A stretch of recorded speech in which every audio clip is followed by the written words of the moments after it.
Arabia has gradually allowed the resumption of the year-round Umrah pilgrimage from the 4th of next month under necessary health preventative measures. At the United Nations, the world leaders have adopted a declaration calling for global unity and pledging to save succeeding generations from the sword of war.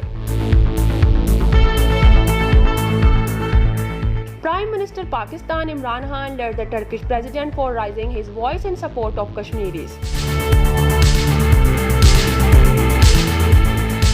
Saudi Arabia celebrates its 90th National Day, known locally as Al-Yawmul Watni.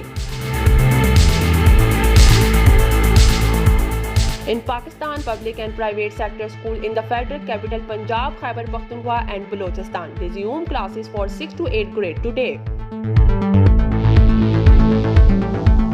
In Afghanistan, at least 7 security force personnel and 4 Taliban militants were killed in fresh clashes in Kunduz and Herat province.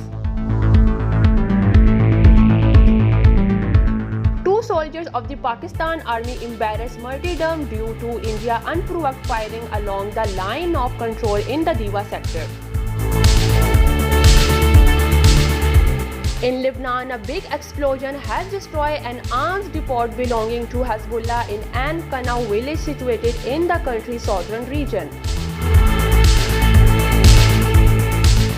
At least 380 whales dead in Australia, mass stranding. Russia has said it will develop military cooperation with Tehran after a United Nations army embargo on Iran expires next month despite US efforts to block arms deal.